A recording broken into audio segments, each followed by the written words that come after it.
Ruang Subuh Masjid Raya Pondok Indah. Bismillahirrahmanirrahim. Assalamualaikum warahmatullahi wabarakatuh.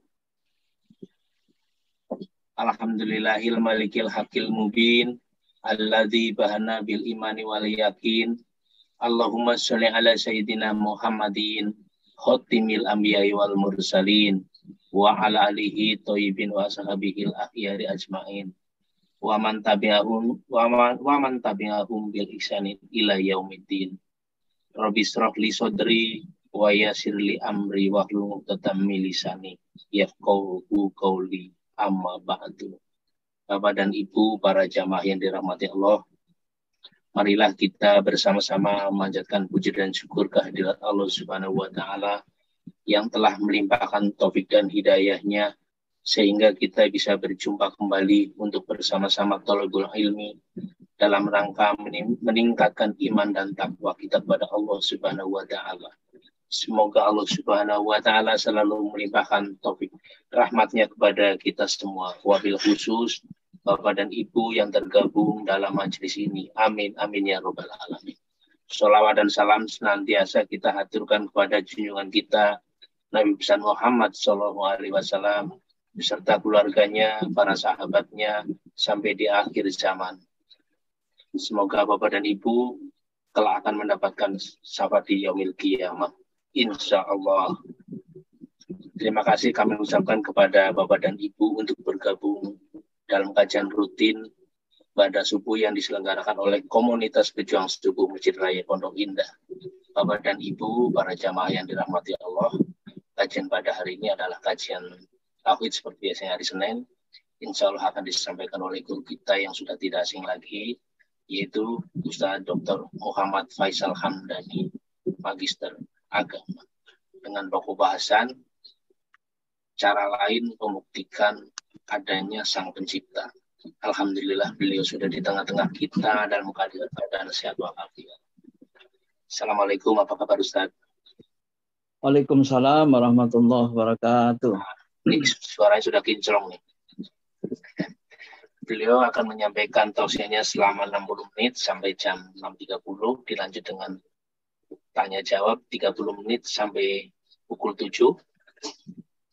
Untuk menghemat waktu, marilah kajian ini kita buka dengan baca basmalah bersama-sama. Bismillahirrahmanirrahim. Pada guru kita, waktu dan kesempatan kami persilakan. Tafadhol Mas Guru, Ustaz. Bismillahirrahmanirrahim. Assalamualaikum warahmatullahi wabarakatuh. Waalaikumsalam warahmatullahi wabarakatuh. Alhamdulillahi hamdan na'imin. Asyhadu an la ilaha illallah rabbuna rabbul alamin. Wa asyhadu anna Muhammadar Rasulullah. Sayyidina sayyidil mursalin. Allahumma salli ala sayyidina habibina syafi'ina wa maulana Muhammadin wa ala alihi wa sahbihi ajma'in. Amma ba'd. Bapak Ibu yang dirahmati Allah Subhanahu wa taala, pada subuh hari ini mudah-mudahan dilapangkan Allah hati kita, diberikan kita kemudahan, kepahaman dalam mengkaji ayat-ayat Allah untuk meningkatkan keimanan dan ketakwaan kita kepada Allah Subhanahu wa taala. Tema lanjutan kita adalah cara lain membuktikan adanya Allah. Dulu pernah kita sampaikan bahwa cara manusia untuk membuktikan adanya Allah, menangkap sinyal atau petunjuk adanya Allah itu banyak cara. Ada yang fokus kepada, kalau di barat namanya positivistik.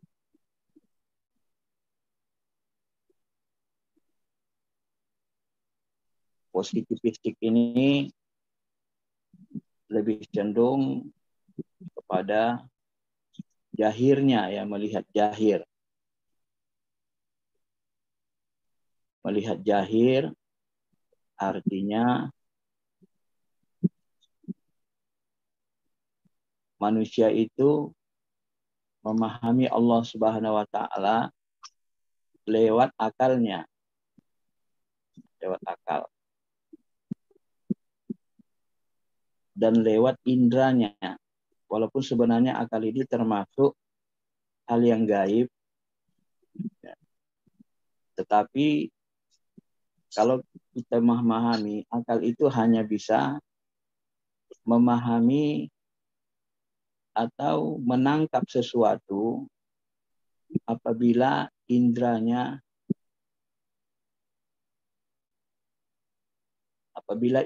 kita itu mengirim sinyal kepada akal. Jadi akal selalu berkolaborasi.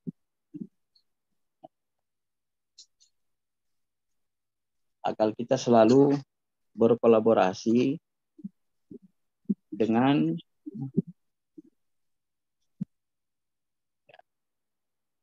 indera mata kita.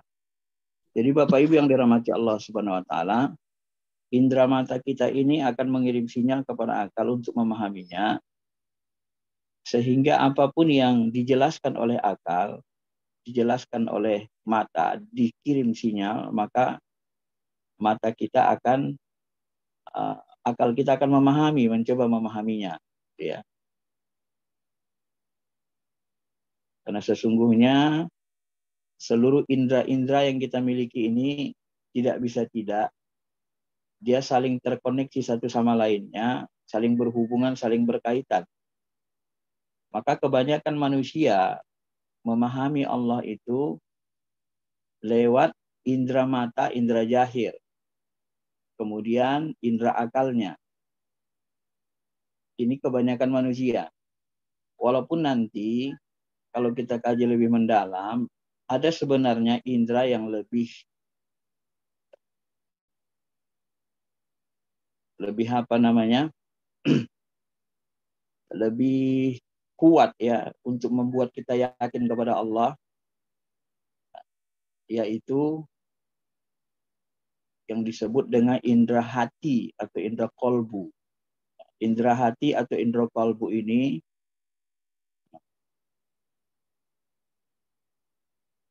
membuat kita nanti bisa memahami, merasakan apa yang dikirim kolbu itu bisa dipahami, dirasakan oleh akal, sehingga nanti akal juga mampu mencoba menganalisis sinyal-sinyal yang dihantar kolbu. Sinyal-sinyal yang dihantar kolbu dipahami, sinyal-sinyal yang dihantar rasa kolbu dipahami oleh akal, berkolaborasi, sehingga nanti membuahkan satu keyakinan kepada Allah Subhanahu wa taala. Maka Bapak Ibu yang dirahmati Allah Subhanahu wa taala, hari ini kita mencoba membuktikan adanya Allah dengan cara yang biasa dilakukan orang dan cara yang lainnya, ya. Cara yang biasa yang dilakukan orang adalah memahami Allah, membuktikan keberadaan Allah itu lewat panca indera dengan menatap langit dan bumi, ya, menatap dirinya, memperhatikannya, lalu memahaminya dengan akal. Ya. Maka nanti, misalnya ayat yang difirmankan Allah itu, am khuliqu min ghairi syai'in am humul khaliqun. Ini surah At-Tur ayat 35-36 disebut. Apakah mereka tercipta tanpa asal-usul ataukah mereka menciptakan diri mereka sendiri? Ini disuruh Allah kita berpikir. Apakah kita ini diciptakan atau kita tercipta sendiri atau kita yang menciptakan diri kita? Nah, Allah mengajak atau merangsang akal kita untuk berpikir. Ya. Dia rangsang akal kita untuk berpikir agar apa? Agar kita bisa memahami bahwa sesungguhnya tidak mungkin segala sesuatu termasuk diri kita ini ada dan tercipta tanpa ada yang menciptakannya. Memang secara kenyataan, ya manusia ini, ya kita, diri kita ini tidak bisa menciptakan diri kita sendiri. Tidak ada orang yang mengatakan dirinya adalah ciptaan dirinya sendiri. Sehingga nanti ya, apa yang kita lakukan dalam kehidupan ini semuanya akan mengantarkan pada kesadaran bahwa sesungguhnya Allah Subhanahu wa Ta'ala lah yang menciptakan diri kita. Karena satu keyakinan pasti bagi manusia, tidak ada makhluk di bumi ini atau di langit yang tercipta dengan sendirinya. Tidak ada. Termaksud diri kita. Ya. Termasuk langit dan bumi. Tidak mungkin langit dan bumi ini tercipta dengan sendirinya. Pasti ada yang menciptakannya, yaitu Allah Subhanahu wa Ta'ala. Nah, maka dari pemahaman akal ini, dihantarlah pemahaman ini ke dalam hati kita, sehingga akal kita yakin bahwasanya Allah itu ada. Sang pencipta itu pasti ada, tidak mungkin tidak ada. Dari mana kita tahu? Ya dari diri kita, nggak mungkin tercipta sendiri. Dari alam semesta, nggak mungkin alam semesta tercipta sendiri.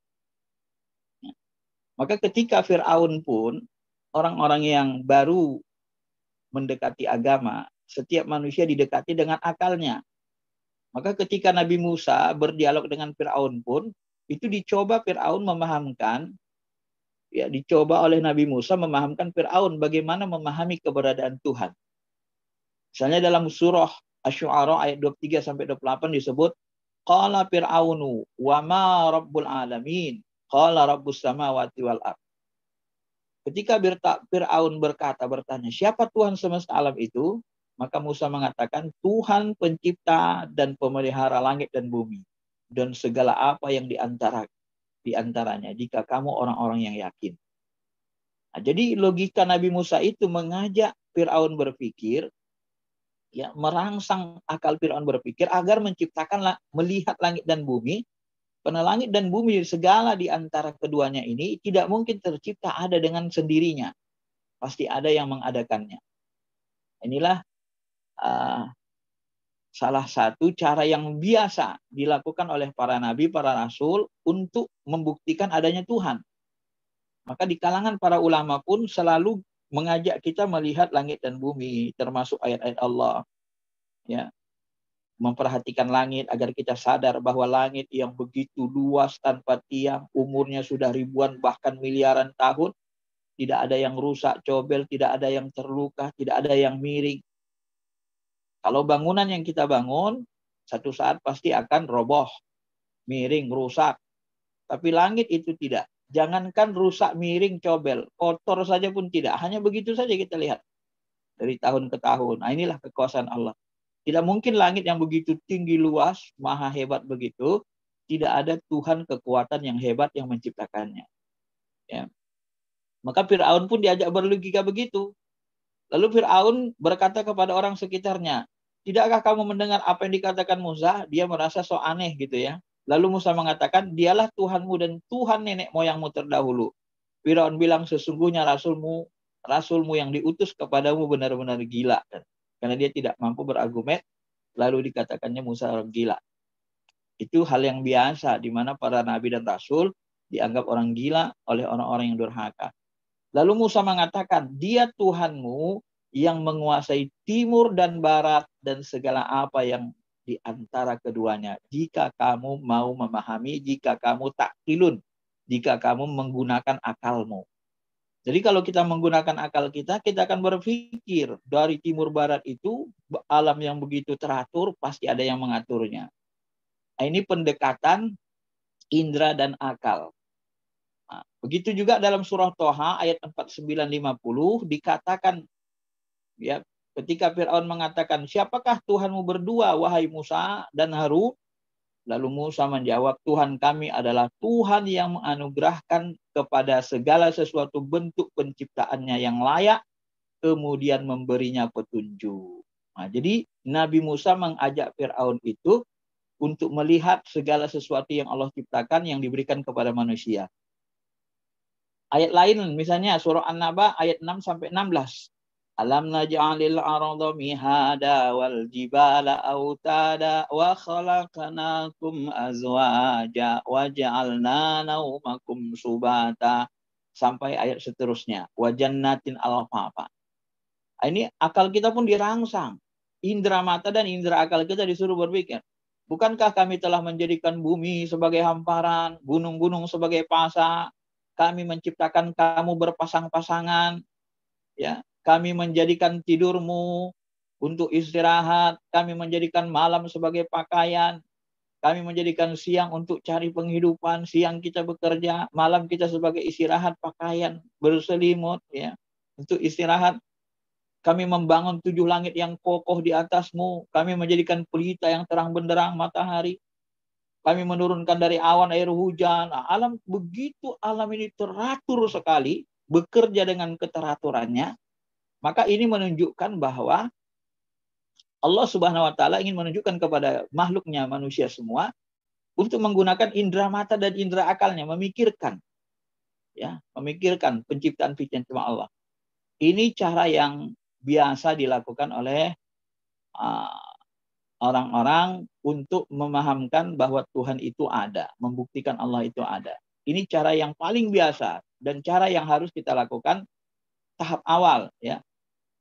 Termasuk ayat Allah Az-Zariyat 20:21, wa fil ardi ayatun lil muqinin wa fi anfusikum. Di bumi terdapat tanda-tanda kebesaran Allah bagi orang yang yakin, begitu juga tanda-tanda kebesarannya pada dirimu sendiri. Maka apakah kamu tidak memperhatikan?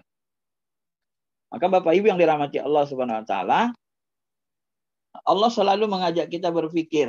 Begitu juga Nabi Ibrahim, tadi Nabi Musa, Nabi Ibrahim dalam surah Al-An'am 75 sampai 79 juga hal yang sama, ya. Wa kadzalika nuri Ibrahim malakutas samawati wal ardi wa liyakuna minal muqinin. Falamma janna alaihi al-laila ra'a kaukaba qala hadza rabbi falamma afala qala la uhibbul afilin. Nah, ini diceritakan dalam Al-Qur'an dalam surah Al-An'am 75 sampai 79. Kata Allah Subhanahu wa taala, demikianlah kami perlihatkan kepada Ibrahim kekuasaan kami yang terdapat di langit dan di bumi. Sama, di langit dan di bumi, agar dia termasuk orang yang yakin. Ketika malam telah gelap, Ibrahim melihat sebuah bintang bercahaya di langit. Lalu dia katakan, haza, inilah Tuhanku, ya, haza Rabbi, inilah Tuhanku.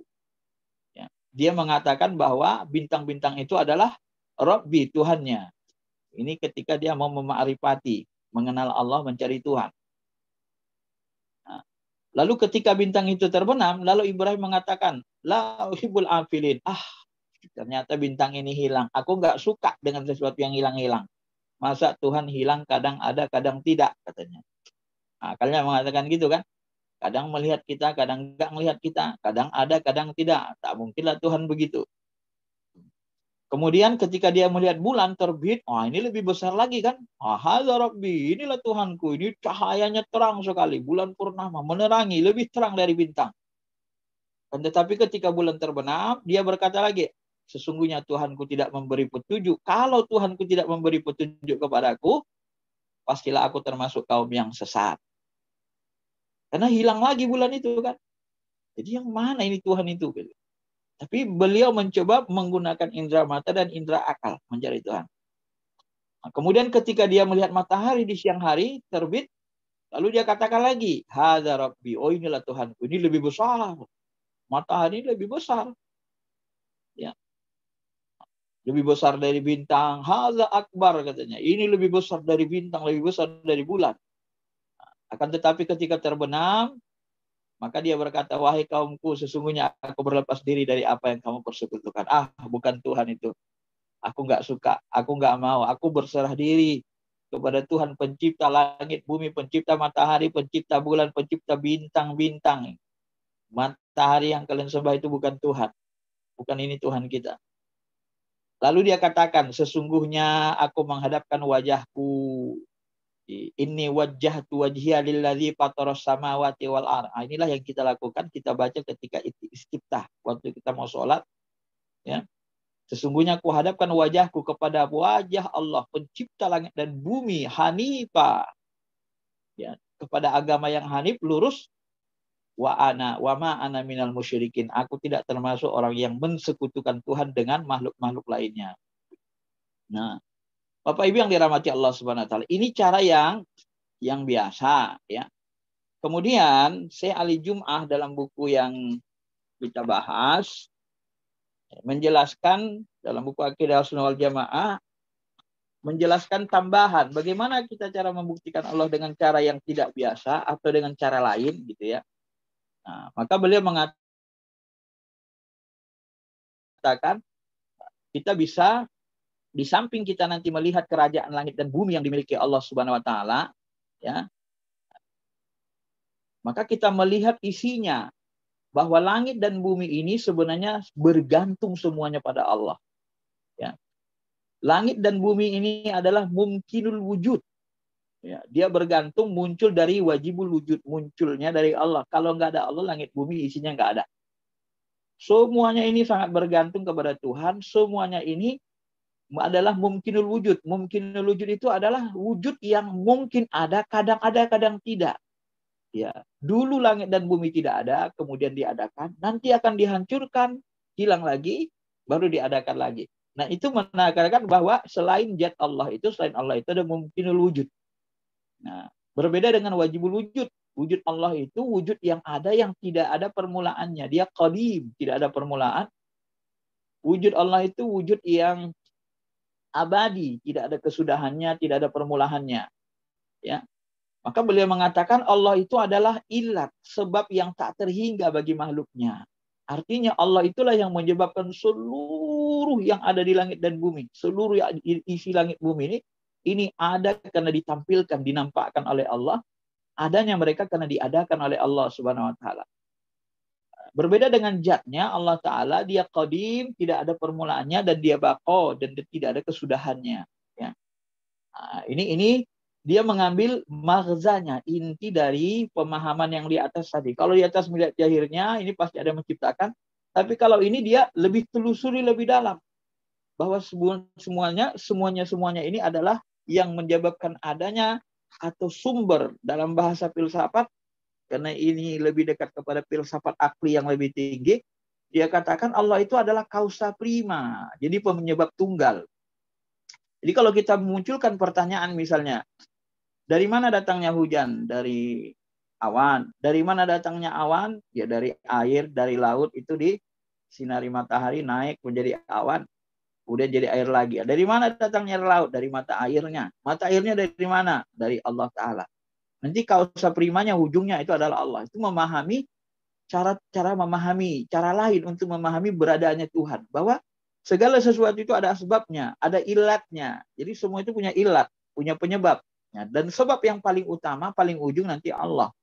Termasuk diri kita. Dari mana diri kita? Dari setetes air yang hina. Dari tetes air itu dari mana? Dari reproduksi diri kita. Nah, yang memproduksi itu apa? Yang memproduksi apa? Nah, yang memproduksi ternyata organ tubuh kita. Itu dari mana datangnya organ tubuh itu? Nanti ujung-ujungnya Allah juga yang menciptakannya. Nah, maka nanti ya, ketika alam semesta ini telah diciptakan Allah, alam semesta ini semuanya bergantung kepada Allah. Berbeda dengan Allah Ta'ala, dia maha kaya. Yang dimaksud Allah maha kaya itu adalah ghaniyun anil alamin. Dia tidak membutuhkan apapun dari alam semesta ini. Dan dia tidak membutuhkan baik di awal penciptaannya, di tengah penciptaannya, ataupun di akhir dari kehidupan. Semuanya membutuhkan Allah, semuanya bergantung kepada Allah. Tetapi makhluk ini tidak ada satupun yang tidak butuh kepada Allah. Berbeda dengan Allah Ta'ala, dia zatnya tidak membutuhkan apapun. Maka disebut dia ghaniyun anil alamin. Ya. Surah Al-Fatir, surah 35 ayat 15 sampai 17 dikatakan ayyuhan nas antumul fuqara ilallah wallahu ghaniyyun al-ghaniyyul hamid. Iyasha yudhibukum wa ya'ti bi khalqin jadid wa ma dzalika 'ala Allah bi'aziz. Ya, wahai manusia, kamu itu fuqara, kamu itu fakir miskin, sangat butuh sama Allah. Kamu tidak bisa menciptakan oksigen yang kamu hirup. Kamu tidak bisa menciptakan jantung yang berdetak mengalirkan darah ke seluruh tubuhmu. Kamu tidak bisa menciptakan matahari untuk penerangan, memberikan vitamin D supaya kalian bisa berusaha di malam hari. Ya, supaya kalian mendapatkan terang cahaya. Kamu tidak bisa menciptakan malam untuk kamu istirahat. Kami ialah yang menciptakan segalanya. Antumul fuqara, kamu itu orang fakir miskin di hadapan kami yang sangat membutuhkan segalanya. Bahkan mata air yang kamu minum pun, mata air yang kamu minum, ya, air yang kamu minum bersumber dari mata air pun, mata airnya kamu tidak sanggup menciptakannya. Itulah menunjukkan betapa fakir miskinnya manusia ini membutuhkan Allah Subhanahu wa taala. Sedangkan Allah itu Ghaniyul Hamid, dia maha kaya, Hamid, maha terpuji, tidak butuh apapun karena semuanya dia yang menciptakan. Nah, maka dari sisi lebih inti, artinya melihat bahwa manusia itu sangat membutuhkan Allah Subhanahu wa taala. Sampai-sampai Allah juga katakan, "Ya sya'yudhibukum wa ya'ti bi khalqin jadid." Jika kami mau, jika aku mau, kata Allah, kami bisa membinasakan kamu semua. Kami bisa hancurkan langit, bumi, kami matikan kamu semua, kami tenggelamkan dengan laut, air, bisa. Kami buat gempa bumi kamu goncang, bisa, gampang. Kalau kami mau, kami binasakan kamu semua. Takkan ada kamu yang bisa membanggakan diri, takkan ada salah satu di antara kamu yang bisa menyombongkan melawan diriku. Kira-kira begitulah kan. Jadi jika Allah mau kita dibinasakan semua. Langit bumi tempat tinggal kita pun dibinasakan. Wa ma dzalika 'alallahi bi'aziz. Kalau yang begitu-begitu mah mudah, gampang bagi Allah. Tidak ada yang sulit. Nah, itu gampang Allah. Ya. Diciptakannya makhluk yang lain, dihancurkannya bumi kita ini, diciptakannya bumi yang lain, atau dijadikannya planet Pluto itu kehidupan, makhluk lain. Allah gampang, yang begitu-begitu gampang, gak ada sulitnya bagi Allah Ta'ala. Maka jangan sombong, maka jangan kamu tidak memikirkan atau tidak mencari tahu siapa Tuhan kamu, pencipta kamu. Nah, ini salah satu cara memakrifati atau membuktikan adanya Allah Subhanahu wa Ta'ala itu dengan cara mengambil hikmah yang lebih dalam dari yang sekedar jahir tadi. Ya. Al-Maidah ayat 17, laqad kafara alladziina qalu innallaha wal masiih ibnu Maryam qul may yamliku minallahi syai'a in arada ayyuhlikal masih ibnu Maryam wa ummuhu wa man fil ardi jami'a walillahi mulkus samawati wal ardh wa ma bainahuma yakhluqu ma yasha wallahu ala kulli syai'in qadir. Sungguh benar-benar kafirlah orang yang mengatakan Masih Al-Masih ibnu Maryam. Ya, Allah mengkafirkan orang yang menyembah Nabi Isa. Kenapa? Nabi Isa itu manusia. Diciptakan Allah Subhanahu wa taala lewat rahim ummuhu dari ibunya Maryam. Jadi manusia yang berfisik itu tidak layak dijadikan Tuhan, siapapun dia. Nah, maka kafirlah kata Allah orang yang mentuhankan Nabi Isa Al-Masih anak Maryam. Lalu Allah mengatakan, ya, katakanlah hai Muhammad, jika benar begitu, ya, jika benar kamu menyembah Nabi Isa, siapa yang bisa? Ya, jika Allah menghancurkan atau membinasakan Nabi Isa, siapa yang bisa menghalangi Allah Ta'ala? Tidak ada. Nah, Nabi Isa itu akan dibinasakan, Nabi Isa itu akan mati. Dan yang mati tidak boleh disembah. Yang disembah itu yang hidup selama-lamanya, yaitu Allah Subhanahu wa Ta'ala. Siapakah yang dapat menghalang-halangi kehendak Allah jika dia akan membinasakan, mematikan Nabi Isa putra Maryam? Dan seluruh yang berada di bumi, kalau Allah binasakan, siapa yang bisa melarang? Tidak ada. Ya. Milik Allah lah kerajaan langit dan bumi, mulkus samawati wal ardh, dan apa di antara keduanya. Allah Maha Kuasa terhadap segala sesuatu. Nah, di sini Allah juga mencela orang yang mentuhankan selain dirinya, karena dia akan membinasakan. Semua yang disembah selain Allah binasa. Maka tidak layak disembah. Sekalipun di tingkat Nabi, tidak layak disembah. Ini adalah kecerobohan dalam berpikir. Ketika ada manusia menyembah selain Allah, termasuk menyembah manusia. Karena manusia itu makhluk yang lemah, yang membutuhkan Allah. Bukan makhluk yang memberikan kebutuhan-kebutuhan kepada manusia lainnya. As-Syu'ara ayat 77-82. Ini disebut lagi. Ini juga Allah mencela. Fa innahum aduwwul li illa rabbul alamin. Ini Nabi Ibrahim menjelaskan. Hai orang-orang musyrik penyembah berhala, sesungguhnya kalian menyembah berhala. Berhala itu adalah musuhku. Kecuali Tuhan yang menciptakan alam semesta. Nah, itulah Tuhanku yang sebenarnya. Kenapa? Karena Tuhan yang menciptakanku adalah Tuhan yang menciptakan alam semesta. Dia pula yang memberikan petunjuk kepadaku. Dia yang memberi makan dan minum. Berhala yang kamu sembah tidak bisa menyiapkan makan minum kamu. Tidak bisa menjadikan tumbuhan, menumbuhkan tumbuhan tanaman. Kalau aku sakit, dia menyembuhkanku. Berhala yang kamu sembah tidak bisa menyembuhkanku dari sakit. Tidak bisa mengobatiku. Ya. Dia yang mematikanku, ketika aku mati Allah yang mematikan, menghidupkanku, berhala tidak bisa menghidupkan matikan. Nah, ini Nabi Ibrahim mematahkan pemahaman-pemahaman para penyembah berhala, orang-orang yang menyembah selain Allah Subhanahu wa taala. Nah, ini cara lain untuk memahami atau membuktikan keberadaan Allah Subhanahu wa taala. Kemudian saya tambahkan sedikit cara lain membuktikan adanya Allah bagian kedua. Tadi kita menggunakan kekuatan akal yang lebih mendalam, hikmah. Ada cara lain yang untuk membuktikan Allah itu adalah dengan cara yang lebih batin, sisi batinnya, ya. Bagaimana maksudnya? Nah, kita sekarang mencoba merenungi, ya, bahwa sesungguhnya Allah Subhanahu wa taala memberikan kita qalbu, hati, ruh. Ya, di dalam qalbu ada ruh, di dalam ruh pada ruh ada rasa. Nah, maka nanti di dalam ilmu Islam, orang yang mencari, membuktikan, memakrifati Allah lewat kalbunya, lewat ruhnya, rasanya, ini nanti menghasilkan yang namanya ilmu tasawuf. Tentunya dibimbing oleh Al-Quran dan hadis, berpedoman kepada Quran hadis. Nah, misalnya Allah Subhanahu wa taala berfirman dalam surah Al-Hijr, "Fa-idza sawaituhu wa nafakhtu fihi min ruhi faqa'u lahu sajidin." Maka apabila aku telah menyempurnakan kejadianmu, kejadian fisik Adam. Kalau sudah sempurna fisik Adam, wa nafakhtu fihi min ruhi, maka aku tiupkan dari ruhku, ruh ciptaanku padanya. Maka tunduklah kamu malaikat, faqa'u lahu sajidin. Sujud kepada Adam. Nah, dalam ayat ini, Al-Hijr 29 ini, disebut bahwa Allah Subhanahu wa taala itu wa nafakhtu fihi min ruhi, langsung meniupkan ruh. Ya, ruh itu dia tiupkan langsung.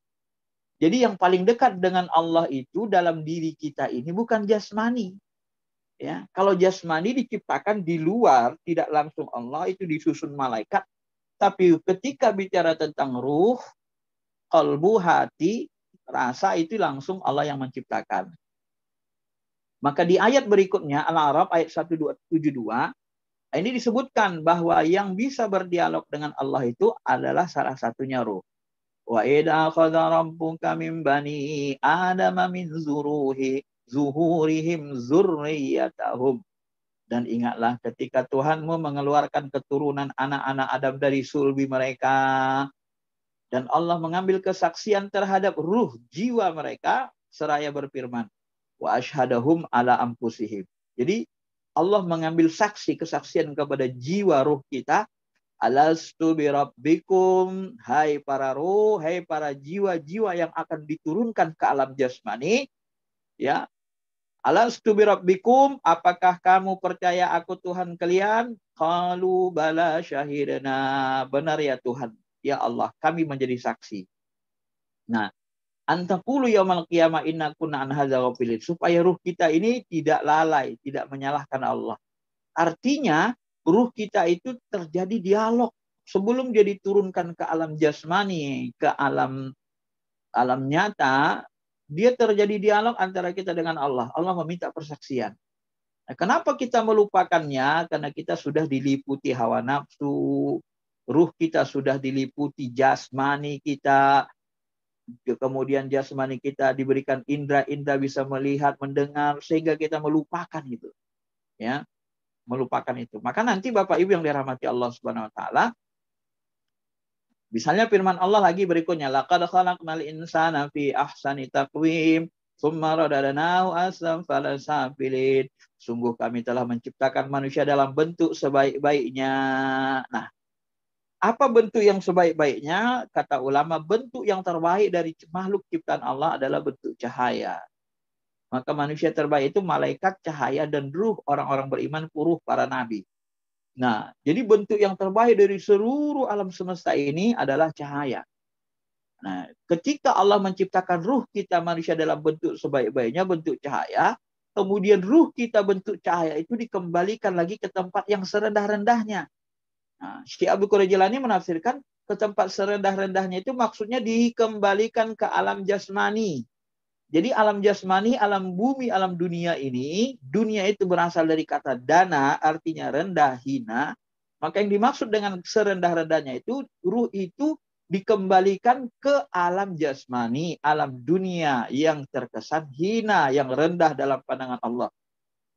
Alam tinggi itu alam cahaya, alam keagungan, alam yang tinggi, alam langit. Sedangkan alam nyata, alam bumi ini adalah alam rendah. Maka ruh kita dikembalikan ke tempat serendah-rendahnya. Nah, ruh ini jadi lupa. Makanya nanti ruh ini, ya di slide berikutnya saya buat, ruh ini sebenarnya yang membuat kita bisa berpikir itu ruh. Ruh kita yang berlapis-lapis ini, dia bisa membuat kita berpikir, tapi ini lebih kepada ruh bagian luar, ruh jismani. Bisa mendengar, melihat, ya, bisa mencium.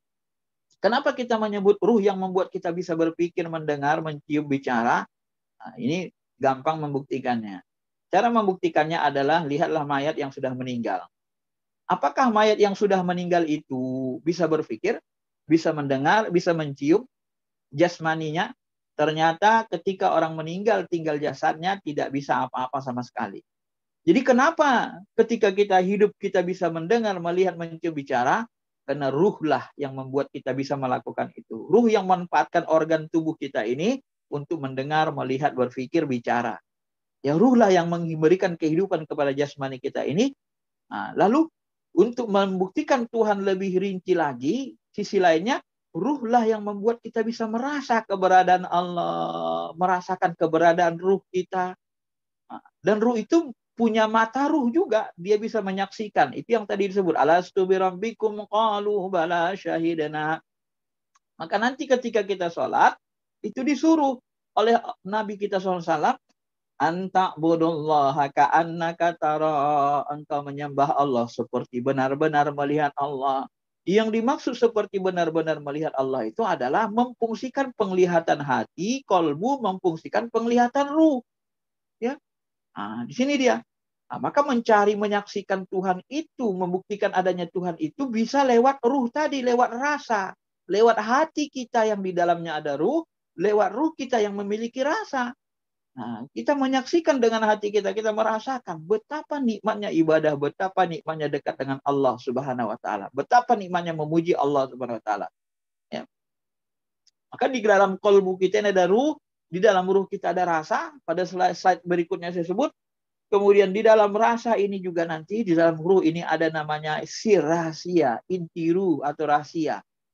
Nah, untuk supaya kita bisa menyaksikan Allah dengan inti ruh ini, bisa membuktikan keberadaan Allah, kita bisa membuktikan keberadaan Allah dengan lewat rasa. Rasa ini tunggangan kita, kendaraan kita untuk menggapai Allah. Coba rasakan di hati kita ketika kita baca ayat Quran, tiba-tiba mata kita menangis, terasa nikmat. Nah, itu betul bahwa di balik bacaan kalam Allah itu, firman Allah itu ada Allahnya gitu. Ya. Ada Allahnya di balik Al-Quran yang kita baca itu Quran itu firman Allah, kalam Allah. Di balik kalam Allah yang kita baca firmannya itu ada Allahnya, ada zatnya yang berbicara. Maka ketika kita baca Quran kata Nabi, rasakanlah seolah-olah Allah itu sedang bicara kepada dirimu. Nah, ketika kita dialog, kita sholat, rasakanlah bahwa kita sedang munajat, berbisik-bisik, berdialog dengan Allah. Berdialog dengan ruh kita, dengan kalbu kita kepada Allah. Nah, ketika kita melakukan itu, kita merasa Allah itu nyata. Allah itu benar-benar ada. Ya, berbeda kalau kita misalnya melupakan Allah, tak terasa nikmat di hati kita. Berbeda kalau kita nanti misalnya bersenang-senang dengan hawa nafsu, masa makan enak, lupa dengan Allah, beda dia. Senang itu cenderung kepada hawa nafsu, bersenang-senang, mata bahasa Qur'annya. Tapi kalau kita hadapkan hati kita kepada Allah, hati kita terasa mutmainnul qulub, hati kita tenang, tentram, nikmat. Mata kita meneteskan air mata, ya Allah, betapa nikmatnya menghadap dirimu, betapa nikmatnya ibadah, betapa nikmatnya sholat, betapa nikmatnya membaca lantunan ayat-ayatmu. Terasa betul di hati kita, bisa kita nikmati. Tak bisa kita gambarkan, tak bisa kita jelaskan kepada orang betapa nikmatnya. Dia harus dirasakan saja. Dia harus betul-betul merasakan saja. Maka dalam Quran kan disebut ciri-ciri orang beriman itu idza dzukirallah wajilat qulubuhum, disebut nama Allah gemetar hatinya, kalbunya gemetar, ruhnya ketakutan. Ada rasa takut, ada rasa rindu. Wajilat qulubuhum, gemetar hatinya. Wa idza tuliyan alaihim zadathum imana. Apabila dibacakan Al-Quran, tambah imannya, tambah keyakinan. Ketika dibacakan Quran, dia seolah-olah mendengar itu Allah yang ngomong. Tambah keyakinannya, tambah kuat rasa bertuhannya. Nah, begitu bahasakannya, tambah kuat rasa bertuhannya, sehingga kita benar-benar menyaksikan, merasakan benar-benar Allah itu ada, nyata. Nah, kalau itu kita arahkan rasa itu kepada makhluk, tidak seperti itu rasanya. Kalau kita mencintai makhluk, kita akan menderita. Tapi kalau kita mencintai Allah, kita akan terasa nikmat sekali. Nah, itulah bedanya. Makanya Tuhan itu bisa dibuktikan dengan ruh tadi, dengan rasa tadi ya. Ini cara lain untuk membuktikan keberadaan Allah Subhanahu wa taala. Maka Nabi Muhammad, kenapa Nabi Muhammad diutus? Ayat berikutnya, pada slide berikutnya dikatakan Allah, Qul hadhihi sabili ad'u ilallah ala basiratin ana wa manittaba'ani wa subhanallahi wa ma ana minal musyrikin. Katakanlah. Nah, Allah berfirman dalam surah Yusuf ayat 108, katakanlah hai Muhammad, Nabi Muhammad disuruh mengatakan. Apa yang disuruh dikatakan? Hadhihi sabili. Katakan Muhammad, ini jalanku. Apa jalan Nabi? Adu ilallah. Mengajak manusia kembali ke Allah. Ya, mengajak manusia kembali ke Allah. Karena kita ini innalillah wa inna ilaihi rajiun. Kita berasal ruh kita, diri kita. Nafakhtu fihi min ruhi. Allah yang meniupkan ruh kita. Ruh kita berasal dari Allah. Dan dia harus kembali kepada Allah. Bagaimana cara mengajak ruh kita kembali kepada Allah? Ala basiratin ana wa manittaba'ani. Mengajak ruh kita kembali kepada Allah, merasakan, menyaksikan keberadaan Allah, ala basirah. Harus dengan basirah. Apa yang dimaksud dengan basirah? Basirah itu adalah ainar ruh. Basirah itu adalah mata ruh. Basirah itu mata rasa. Terbukanya mata hati kita sehingga kita menyaksikan, merasakan kenyataan Allah Subhanahu wa taala.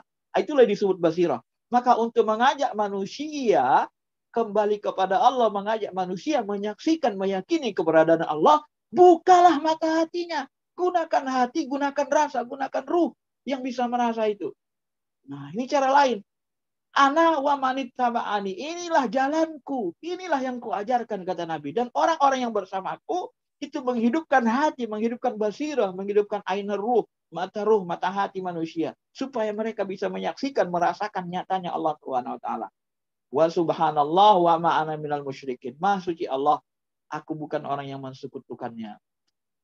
Maka Bapak Ibu yang dirahmati Allah, mengenali Allah itu, menyaksikan Allah, membuktikan keberadaan Allah itu dengan cara lain adalah dengan memakrifatinya, dengan cara membuka tirai mata hati kita. Mata hati kita hanya bisa terbuka apabila tirai hawa nafsu kita terbuka, ya, hawa nafsu kita melemah, ya, jauh dari hawa nafsu, tidak dikendalikan hawa nafsu hati kita. Karena kalau yang mengendalikan hawa nafsu kita, maka ruh kita terjepit.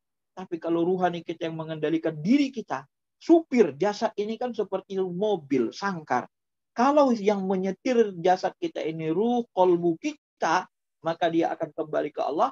Tapi kalau jasad kita ini disetir hawa nafsu kita, disetir oleh setan, maka dia akan mendurhakai, menjauh, dan tidak yakin, bahkan kafir kepada Allah. Tapi kalau ruh kita ini yang mengenal Allah tadi, yang Allah tiupkan, yang berdialog kepada Allah, dia yang menyetir jasad kita, sangkar diri kita ini, maka dia akan bawa jasad ini kembali kepada Allah Subhanahu wa taala. Maka salah satu caranya itu adalah dengan membersihkan hati kita. Bagaimana cara membersihkan hati kita? Dengan selalu melaksanakan ibadah. Wa ma khalaqtul jinna wal ins illa liya'budun. Berangkat kerja kita mandang Allah, ya Allah, aku kerja cari nafkah yang halal. Berikan aku yang halal, yang berkah. Di dalam pekerjaan kita bekerja, ya Allah, aku cari yang halal. Aku tidak mencari yang haram, ya Allah. Godaan yang haram ini, godaan korupsi, godaan penyelewengan dana ini, jangan kau berikan ke tanganku, ya Allah. Aku berlindung kepadamu, ya Allah. Nah, setelah dapat kita rezeki, ya Allah, alhamdulillah Engkau berikan aku gaji, Engkau berikan aku bonus, Engkau lapangkan rezekiku, ya Allah. Ini darimu semua, ya Allah. Bantu aku menggunakannya untuk yang baik. Jadi, mau berangkat kerja ibadah, waktu kerja ibadah, setelah dapat gaji kerja juga ibadah. Jadi semua liya'budun. Itulah komitmen hidup kita. Inna sholati wa nusuki wa mahyaya wa mamati lillahi rabbil alamin. Salatku, hidupku, matiku, aktivitas hidupku kupersembahkan kepada Allah Rabbul Alamin. Maka nanti muncullah perasaan yang seperti itu, komitmen hidup itu kita akan kembali untuk mempersembahkan jasad kita ini, ruh kita ini sebagai abdinya Allah. Maka orang-orang yang paling mengenal Allah, dia akan menjadikan dirinya sebenar-benar abdi Allah. Karena mengenal Allah itu akan setara ya, hampir sama dengan mengabdi kepada Allah. Sebab kalau kita tidak kenal Allah, kita tidak bisa mengabdikan diri kita kepada sesuatu yang sendiri kita tidak kenal, sesuatu yang sendiri kita tidak meyakini keberadaannya, sesuatu yang kita sendiri tidak bisa menyaksikannya. Bagaimana kita mau mengabdi kepada sesuatu yang hati kita tidak mengenali, hati kita tidak merasakan keberadaannya, kenyataannya? Ya, kita mengabdi kepada sesuatu yang kita tidak kenal, tidak mungkin secara akliah. Maka mengenalinya adalah lewat rasa, lewat hati, lewat ruh, dengan membersihkan hati kita dengan banyak ibadah. Sehingga nanti terasa nikmat. Sholat nikmat, ibadah nikmat, baca Quran nikmat, dan seterusnya. Nah, ini cara lain. Dan cara ini nanti akan menghasilkan yang disebut dalam Islam ilmu tasawuf yang disusun berdasarkan Al-Quran hadis, Al-Quran sunnah, dengan menghidupkan basiroh seperti disebut Nabi dalam Al-Quran tadi, hadzi sabili adu ilallah ala basiratin ana wa manittaba'ani, sehingga nanti kita yakin kepada Allah Subhanahu wa taala. Dan juga berdasarkan pengalaman-pengalaman qalbu rasa kita yang dibimbing oleh Al-Qur'an dan hadis Rasulullah SAW. Saya kira itu penjelasan saya, ya, termasuk tambahannya, mudah-mudahan bisa dipahami Bapak Ibu. Ya, bagi yang mau bertanya silakan. Baik, terima kasih Pak Ustadz. Luar biasa nih. Ini emang ilmu ma'rifatullah ini cukup berat nih materinya sebenarnya nih, gitu ya Pak Ustadz ya. Iya, ini agak berat materinya. Agak berat nih Ustadz ya. Menangkap Allah dengan cara lain kan? Iya, iya. Biasa. Tidak biasa, ini memang fenomena lain nih. Dari sisi lain ini, cara ma'rifatullah. Baik, Bapak Ibu sekalian, sebelum masuk tanya kita bacakan maklumat. Mohon bantuan Bu Rani. Silakan Bu Rani. Baik, terima kasih. Assalamualaikum warahmatullahi wabarakatuh. Bapak Ibu sekalian yang berbahagia, dengan limpahan kasih sayang Allah, kami sampaikan maklumat berisi program kegiatan yang diadakan oleh kita komunitas Pejuang Subuh Masjid Raya Pondok Indah. Berikut informasi kajian Ba'da Subuh yang kami telah rangkum hingga 3 hari ke depan. Esok di hari Selasa, mari-mari merapat, kita bisa simak kajian tematik dengan narasumber yang akan membersamai kita, yaitu Bapak Ustaz Profesor Dr. Muhammad Gana Sutrisna Suryadi Naga, MAG MC. Dan pokok pembahasan kita adalah puncak dari segala puncak kebahagiaan. Di hari Rabu, kita akan awali pagi bersama-sama untuk menyimak paparan dari narasumber kita, yaitu Bapak Ustadz Insinyur Adi Warman Azwar Karim SK MBA, yang tidak asing lagi untuk kita dalam kajian ekonomi syariah. Kita diajak untuk membahas hubungan terbalik antara riba dengan sedekah. Selanjutnya, di hari Kamis, ada Bapak Ustadz Dr. Andi Rahman MA sebagai narasumber yang akan membersamai kita dalam kajian hadis. Kita akan melanjutkan mengupas kitab Riyadhus Shalihin bab tentang keutamaan bermurah hati dan berinfak. Beralih ke informasi lainnya, masih tersedia buku Al-Hikam, karya gemilang dari Ibnu Athaillah As-Sakandari. Buku ini memang syarat dengan mutiara nasihat berharga untuk menjadi hamba Allah yang berakhlakul karimah. Buku yang menarik sebagai bahan bacaan menemani perenungan kita dalam keseharian, sehingga buku ini layak untuk dimiliki. Berminat? Harganya Rp175.000. Silahkan memesannya dan lakukan pembayaran melalui Bank Syariah Indonesia BSI di account nomor 811 17 30 114 atas nama Komunitas Pejuang Subuh MRPI. Lalu sampaikan pesan melalui WA, ketik dalam format Al-Hikam, nama, nomor HP, dan alamat lengkap pengiriman ke admin kami di 0811 17 30 114. Lengkapi dengan bukti transfernya ya. Berikut dari Divisi Pendidikan dapat kami sampaikan dua informasi mengenai penyelenggaraan kegiatan Classical Training online. Yang pertama, menerjemahkan dan memahami Al-Quran dengan metode sekejap, sistematis, kerap, dan cepat. Untuk tingkatan yang ketiga, insya Allah akan dimulai tanggal 9 Oktober yang akan datang. Bagi yang berminat, silakan melakukan pendaftaran dengan cara ketik sekejap, kirim dengan WA ke 0855 1436 778 atau bisa juga ke 0857 7381 5684. Dan informasi yang kedua mengenai tahsin tilawah Al-Quran angkatan kelima yang dibimbing oleh Bapak Ustadz Dr. Andus Uci Armisi yang akan dimulai tanggal 2 Oktober yang akan datang. Bagi yang berminat, silakan mendaftar, ketik dengan cara tahsin. Kirim dengan WA ke 0855 1436 778 atau ke 0857 7381 5684. Kami masih tetap membuka kesempatan yang seluas-luasnya bagi Bapak Ibu sekalian yang berkenan untuk berkontribusi dengan zakat, infak, dan sedekah terbaiknya dalam mendukung kegiatan dakwah dan kegiatan sosial kita bersama. Silakan disampaikan melalui Bank Muamalat dengan kode bank 147 di account nomor 30 207238 atas nama Yayasan Pondok Mulia QQ Kemasjidan. Dan mohon ditulis angka 7 pada digit terakhir infak Bapak Ibu, seperti contoh yang tertera di layar saat ini. Kami ucapkan terima kasih yang tak terhingga kepada para donatur. Jazakumullahu khairan katsira. Semoga Allah meridhoi dan membalas amal kebaikannya dengan pahala yang berlipat ganda. Amin ya rabbal alamin. Last but not least, sebagai reminder, semua kajian kami dapat disimak kembali melalui YouTube di channel kita Pejuang Subuh Masjid Raya Pondok Indah. Dan ingat, di-subscribe ya. Demikian informasi yang dapat kami sampaikan. Terima kasih. Barakallahu fikum. Kami silakan kembalikan dari acara kepada moderator. Silakan Pak Dono. Baik, terima kasih Bu Rani, Mas Fala.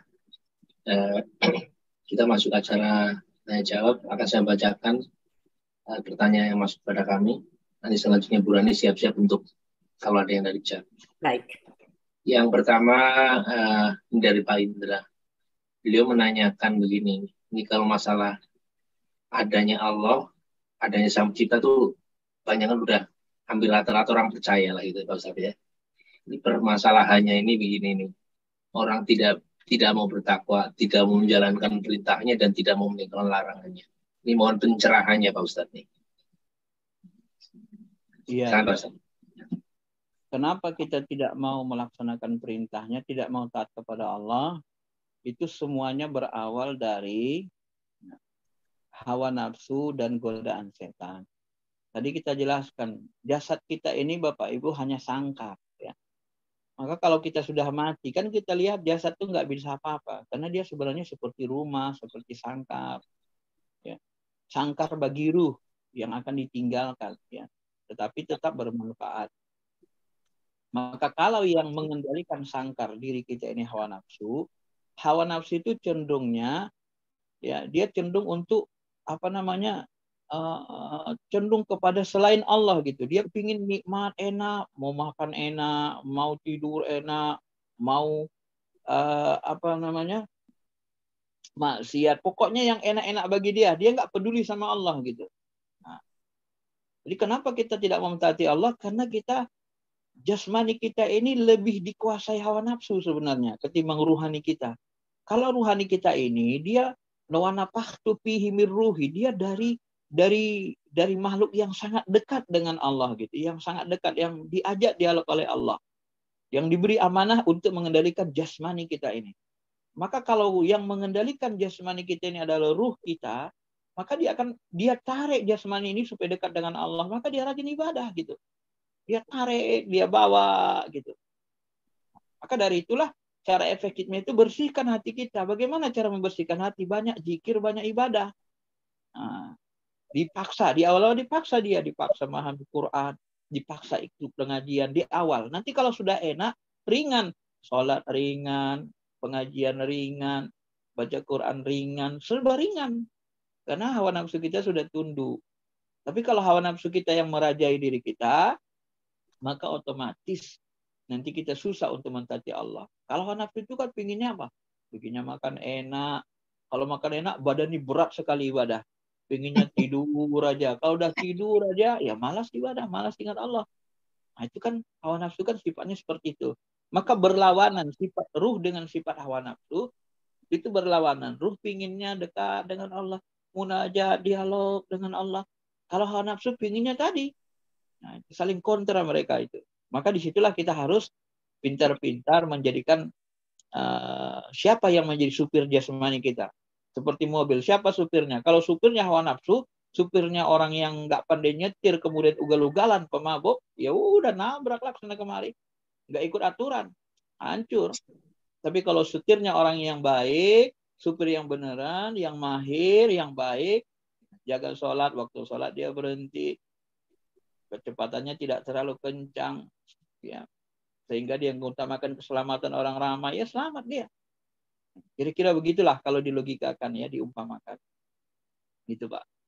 Baik, silakan Bu Rani, pertanyaan berikutnya. Ya, ini ada pertanyaan berkaitan dengan penjelasan Pak Ustadz barusan, yaitu Pak Ustadz, bukankah untuk menjalankan aktivitas ibadah itu perlu mengaktifkan hati dan melemahkan hawa nafsu? Mohon pencerahannya, terima kasih. Jadi terbaliknya tadi Pak Ustadz, ini mohon dijelaskan kembali, begitu Pak Ustadz? Iya, jadi untuk merasakan keberadaan Allah, kenyataan Allah, kenikmatan ibadah, kenikmatan berkomunikasi, munajat. Munajat itu berasal dari kata naja yunaji, artinya berbisik-bisik. Ya Allah, aku hambamu ya Allah.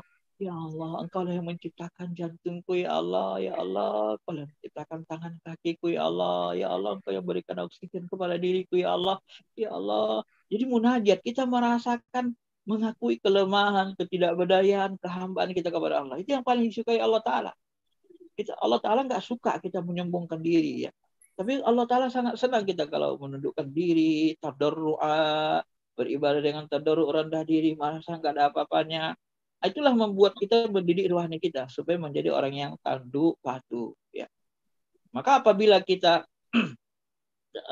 mengaktifkan atau menjadikan ruh sebagai raja, supir diri kita, maka dia akan mengarahkan ke sana. Allah saja maunya. Nah, kalau nanti orang yang sudah sangat ghiroh, agamanya kuat sekali, bisa-bisa dia nggak peduli sama jasmani dia kan. Dia duduk aja berjam-jam ingat Allah aja. Ya, kalau lagi nggak ada kerja, lagi ekonomi kita misalnya sudah mencukupi, nggak ada kerja, nggak masalah. Nah, jangan sampai kita duduk aja di masjid, anak kita mau kuliah, mau apa, nggak ada dana, kita biarin aja. Itu pun nggak boleh juga. Tapi kalau kita duduk itu, seandainya pun kita kesulitan ekonomi, dalam duduk itulah kita mohonkan ke Allah, ya Allah, bantu aku, ringankan ini, nanti diberi Allah jalan. Nah, yang penting kita duduk itu bisalah ya menseimbangkan, atau bahasanya bagaimana? Bisa mengutamakan akhirat dari dunia, ya, jangan dunia itu membuat kita lalai dari Allah Subhanahu wa Ta'ala. Walaupun dunia itu memang harus kita nikmati, boleh kita nikmati juga, karena dunia ini kan kita sudah diberikan kehidupan, tidak apa-apa dinikmati. Ya, yang penting jangan lupa sama Allah yang memberikan segalanya. Gitu. Ya begitu Bu ya. Ya, jadi melemahkan hawa nafsu. Iya, hawa nafsu itu jangan dipakai waktu kita ibadah, waktu sholat, yang dipakai ruh, hati, rasa, supaya nikmat, dekat hati kita menyaksikan. Itu Allah, tuh Allah, nah, gitu kan. Ya. Nikmat terasa dia. Nah, jadi dengan memisahkan antara kesenangan dengan kebahagiaan, betul ya Pak Ustadz ya? Ya, Kalau sudah kesenangan, bahagia pasti bisa ya, merasakan nikmatnya makan, khusyuknya sholat, dan sebagainya. Begitu ya Pak Ustadz. Ini ya. ada berkaitan dengan pertanyaan selanjutnya dari Ibu Sukma. Tapi kayaknya sudah menjawab penjelasan dari Pak Ustadz tadi ya Bu Sukma. Bu Sukma bertanya mengenai bagaimana caranya agar kita khusyuk dalam kegiatan ibadah. Sholat, baca Quran, zikir, sehingga kita bisa menikmati, sehingga bisa merasakan Allah ada bersama kita. Betul Pak Ustadz? Iya. Jadi untuk itu hampir sama aja sebenarnya, mirip. Jadi yang kita fungsikan kolbu kita, yang kita harapkan. Hati, rasa, kolbu. Ruh, hati, di dalam hati ada ruh, di dalam ruh ada rasa, dia memiliki rasa, itu yang diarahkan. Rasa itu kendaraan kita untuk berhubungan sama Allah. Astaghfirullahaladzim. Ketika kita istighfar, muncul rasa. Rasa itu kendaraan. Rasa bersalah. Kita tak mampu mentaati Allah. Maka menangis kita. Astaghfirullahaladzim. Muncul air mata kita. Kita muncul air mata. Kenapa? Karena kita merasa bersalah. Kita sudah diberikan segalanya. Masih aja nggak mau taat. Masih aja nggak mampu mentaati Allah. Nah, begitu Bu. Jadi rasa itu tunggangan kita atau kendaraan kita untuk berhubungan dengan Allah yang tidak berbentuk, tidak berupa, tidak berwarna. Rasa itulah kendaraan atau tunggangan kita ya untuk menggapai Allah Subhanahu wa taala. Jadi ketika kita mengucapkan astagfirullah, munculkan rasa bersalah, rasa berdosa kita. Sebenarnya bisa nih Ibu amalkan itu, paham. Tapi dia harus dilatih terus-menerus supaya rasa itu benar-benar kuat, rasa bertuhan itu kuat gitu ya. Kalau nggak dilatih dengan banyak ibadah, maka susah, ya dia tidak akan muncul. Maka ciri orang bahagia itu salah satunya hatinya lembut, gampang menangis, cengeng. Bapak Ibu, orang soleh itu kalau sudah berhadapan sama Allah rata-rata cengeng, nggak ada yang nggak cengeng. Cemen kata orang kan.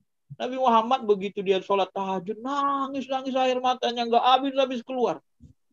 Ketika apa? Ketika dia baca inna fi khalqis samawati wal ardi wa ikhtilafil laili wan nahari laayatin liulil albab alladzina yadhkuruna Allah qiyaman wa qu'udan wa 'ala junubihim.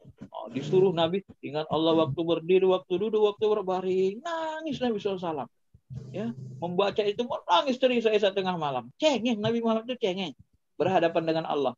Tapi kalau berhadapan dengan musuh seperti serigala, maka Nabi itu, sahabat itu diumpamakan oleh orang-orang dulu, di malam hari mereka seperti rahib-rahib, gak peduli dengan dunia, di tahajud-tahajud mereka. Tapi di siang hari seperti harimau, berperang melawan orang kafir itu gak ada takutnya, seperti harimau. Nah, gitu kan, mau bang saja, gak ada takutnya gitu pada makhluk. Jadi umpamakan sahabat-sahabat orang dulu, orang soleh itu adalah seperti rahib pendeta nggak peduli sama dunia, hanya ke Allah saja di malam hari, tapi di siang hari mereka mencari nafkah seperti harimau, bekerja keras gitu ya, atau berperang melawan orang-orang yang memerangi. Waktu itu zaman perang, kalau sekarang tidak zaman perang. Begitu Bu ya. Baik, makasih Pak Ustadz penjelasannya. Kita ke pertanyaan langsung ya Bu Rani. Ya, silakan boleh Yulisma. Ya. Assalamualaikum Ustadz. Waalaikumsalam. Ya, saya akan menanyakan mengenai sholat Ustadz. Ini perempuan yang sudah umurnya tua begitu, mana dia yang lebih baik sholat di rumah sendirian, apa sholat di masjid berjamaah Ustadz? Ya. Secara umum Nabi membahasakan sholat wanita itu yang paling afdol di rumahnya di dalam kamarnya berdua-duaan, ya. Karena kalau dia keluar ditakutkan menjadi fitnah. Apalagi kalau di masa orang Arab, ya Arab Quraisy itu kan, ya sampai sekarang kan orang Arab itu kalau lihat wanita buka aurat jilbab kan syahwatnya lebih lebih kuat dibandingkan orang Indonesia. Kan? Nah, bagaimana kalau sudah tua orang tidak syahwat kepada kita? Sebenarnya kalau kita ambil keumuman hadis itu sama saja ya, lebih baik di rumah. Tetapi ketika hati kita dapat petunjuk keinginan untuk ke masjid, nggak boleh dilarang. Jadi Nabi SAW, ya, jangan kalian larang orang istri kalian ke masjid, katanya Nabi. Nah, kalau mau ke masjid karena hatinya pingin. Mungkin di masjid ada kajian, mungkin di masjid dia ada teman-temannya bisa merasakan lebih nikmat ibadah. Enggak apa-apa gitu. Nah, jadi jangan dilarang di masjid gitu ya. Sebenarnya kenikmatan itu kita peroleh kalau kita merasa dekat dengan Allah. Dekat dengan Allah itu kan tidak membutuhkan waktu orang ramai, sebenarnya tidak membutuhkan. Maka orang beriman itu bisa jadi di keramaian tapi dia seperti merasa berdua. Seperti orang jatuh cinta. Orang jatuh cinta itu walaupun di keramaian tapi mereka merasa dunia ini milik berdua gitu. Sama orang yang dia cintai. Nah, kalau orang beriman itu kadang-kadang merasakan seperti itu. Ketika kita di keramaian tapi kita merasa berdua dengan Allah Ta'ala gitu. Jadi kedekatan itu yang membuat terasa nikmat. Maka salah satu tujuan atau fungsi ibadah itu adalah taqarrub ilallah. Apa yang dimaksud taqarrub ilallah? Munculnya rasa dekat. Taqarrub berasal dari kata qarraba, yuqarribu taqarruban. Artinya munculnya rasa dekat, rasa dekat. Nah, itu yang kadang kita lupakan. Jadi ibadah itu taqarrub. Artinya apa? Untuk memunculkan rasa kedekatan yang sangat kepada Allah Subhanahu wa taala. Bukan rasa jauh, tapi rasa yang dekat gitu. Maka ketika kita sholat, kata Nabi, jangan kalian meludah di depan. Kenapa? Karena ketika kita sholat, Allah itu berada antara dirimu dan Ka'bah. Allah itu berada di hadapan kita. Kita berbisik-bisik seperti menatap dia. Gak ada bentuknya, tapi kita merasakan.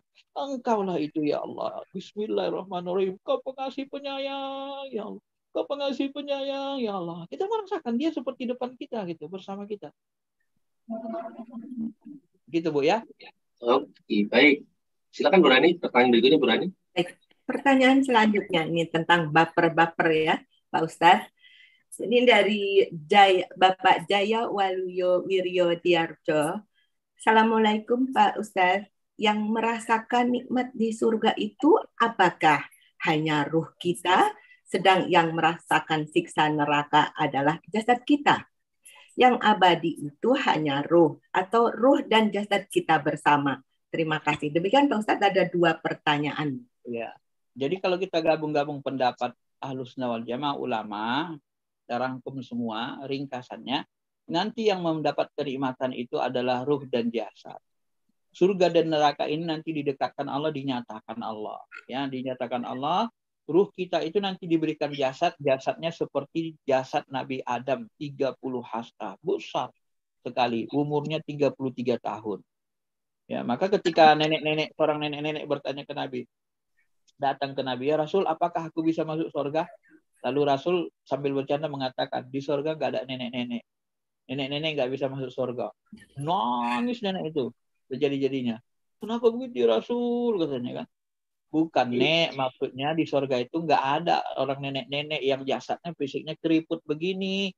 Nah, di surga itu semuanya muda, gagah, umur 33 tahun. Kata Nabi. Oh, baru nenek itu tersenyum. Ya. Artinya nenek itu jasadnya juga nanti diganti. Jasad bukan jasad ini. Kalau jasad ini ngeluarin kotoran dia, Pak. Jasad ini kalau kita makan, dia ngeluarin kotoran, berbau, keringat. Nanti jasad itu diganti Allah dengan, ada yang menyebut diciptakan dari tanah surga. Nah, maka dari tanah surga, bukan dari tanah bumi. Kalau ini unsur buminya banyak. Tapi jasad ruh kita nanti diberikan dari tanah surga, sehingga bisa dikekalkan. Dia tidak mengeluarkan bau, kalau keringat dia wangi, dan dia tidak mengeluarkan kotoran jasad itu. Nah, begitu ya. Maka di dalam Al-Quran pun jelas, وَبَدَّلْنَاهُمْ جُلُودًا آخَرَ لِيَذُوقُوا الْعَذَابَ. Kami ganti julud kulit mereka dengan kulit yang lain, agar mereka merasakan azab. Jadi kulit kita itu merasakan azab. Nah, kalau sudah ada kata julud kulit, berarti kita berfisik. Nanti diberikan fisik yang baru. Nah, berdasarkan ayat Al-Quran hadis yang sahih, yang sunnah yang sahih, itu berjasad berfisik ya. Itu pendapat yang paling muktabar dari Ahlussunnah wal Jamaah. Yang satunya lagi, Pak Ustaz. Tadi ada 2 ya, Qur'annya. Ya, betul. Yang pertanyaan yang kedua tadi Pak Ustadz, dari Pak Jaya itu, jadi sudah jawab, yang abadi itu hanya merasakan siksa neraka pada jasad begitu ya. Hanya ruh atau ruh dan jasad. Jadi sudah dijawab pertanyaannya sekaligus Pak Ustadz. Silakan berikutnya, ya, berikutnya. Ini Pak Ustadz bertanya mengenai, tadi kan Pak Ustadz menerangkan bahwa melalui pembiasaan ya, supaya melemahkan hawa nafsu itu ya, dipaksa supaya Dilatih. ya dengan Diawali. ajaran. Ini ada yang bertanya nih, bagaimana halnya apabila menerangkan bahwa Allah yang satu kepada orang-orang yang Trinitas ya, yang Kristen, yang yakin bahwa Yesus itu juga Tuhan. Jadi bagaimana, kan susah untuk pemaksaan melemahkan hawa nafsu itu tadi. Ya, demikian Pak Ustadz, silakan tanggapi. Kalau itu mereka itu dalam bahasa Tuhan ghairil maghdubi alaihim waladdallin. Ghairil maghdub itu orang Yahudi karena mereka suka membunuh nabi dan rasul. Waladdallin, dolin itu orang Nasrani. Jadi orang Nasrani yang menyembah Trinitas itu dalam pandangan Allah tersesat. Ya, mereka tersesat. Karena mereka menjadikan Nabi Isa itu wakil Tuhan di bumi, dalam arti Tuhan yang memanusia. Itu tidak ada bahasa begitu. Tuhan itu nggak bisa jadi manusia. Tuhan tetap Tuhan gitu. Kalaupun ada manusia dijadikan Allah sebagai Nabi dan Rasul, itu bentuknya utusan. Maka sebutannya adalah utusan, bukan Tuhan. Tuhan itu nggak bisa dua. Yang mengatur alam semesta nggak bisa dua. Nah, maka orang yang mengatakan ada Tuhan Bapa, Tuhan Anak, itu dianggap tersesat. Termasuk orang mengatakan ada Tuhan perusak, Tuhan pemberi rahmat. Itu juga kalau orangnya bendanya dua, itu syirik. Itu dibantah oleh Quran. Lau kana alihatun. Sekiranya ada alihah Tuhan selain Allah, la fasadatis samawati wal ard, akan hancur langit dan bumi. Ya kenapa nggak hancur? Ya masyarakat 1000 orang menyembah Tuhan perusak supaya jangan dirusak. Yang satu lagi menyembah Tuhan yang kasih sayang supaya disayangi. Ya akhirnya yang perusak ini karena dia merasa tidak disembah orang-orang yang kasih sayang, berkubu-kubu. Kalau dia murka marah, akhirnya Tuhannya debat kan, akhirnya Tuhannya saling menghancurkan. Nah, gitu. Jadi terjadi percecokan, kehancuran langit dan bumi. Tidak bisa, Tuhan itu harus satu, nggak bisa dua. Ya nggak bisa tiga, apalagi 3, 4 dan seterusnya. Tuhan itu harus satu, Tuhan itu harus maha kuasa, Tuhan itu harus qadim, tidak ada mulanya. Kalau semua yang berpermulaan berarti makhluk diciptakan. Tuhan itu harus abadi, baqa, tidak ada Tuhan yang mati. Kalau mati berarti habis kekuatannya. Maka tidak boleh kita mempercayai siapapun yang berawal, tidak qadim dan mati, yang kekuasaannya terbatas. Kalau kekuasaannya terbatas dan mati, tak layak dijadikan Tuhan, baik secara akal maupun secara nas. Ya, nah, begitu memahaminya Bu ya. Maka itu pendapat yang tersesat dalam pandangan Islam. Baik, silakan Bu Rani, masih ada Bu Rani? Masih ada. Jadi harus dibentuk dulu keyakinannya dulu ya Pak Ustadz ya, diarahkan dulu. Ini selanjutnya nih mengenai pembantaian yang dirasakan oleh umat Muslim di Palestina yang dibunuh oleh Yahudi sejak lama sampai saat ini. Lalu umat bertanya, di mana Allah? Di mana Allah? Ini dari Pak Budi. Salahkah pertanyaan itu? Bagaimana Pak Ustadz? Kok Allah membiarkan saja begitu? Silakan Pak Ustadz ditanggapi. Ya. Nah, ini pertanyaannya sama dengan pertanyaan sahabat. Nah, sahabat dulu sampai mereka diuji sama Allah, saking beratnya ujian sampai mereka mengatakan, mata nasrullah, kapan datang pertolongan Allah Subhanahu wa taala. Jadi semua yang kita alami, kesulitan yang dialami umat Islam itu ujian. Ya, untuk ujian bagi hati kita, apakah kita teguh terus beriman percaya sama tidak. Dan itu memang untuk membuktikan kita beriman atau tidak harus diuji. Nah, sampai nanti Allah menurunkan pertolongan. Ya, Nabi sendiri pun ketika Al-Quran datang, tahu-tahu tidak datang berbulan-bulan, tak turun ayat. Bingung Nabi. Ya kenapa aku ditinggalkan Tuhan? Kapan lagi datang petunjuk? Nah, baru datang lagi. Ya. Nah, ini mirip-mirip seperti ini. Kenapa Yahudi itu nggak ditolong Allah? Bapak Ibu yang dirahmati Allah. Kalau nanti Yahudi itu segera ditolong Allah, dimenangkan.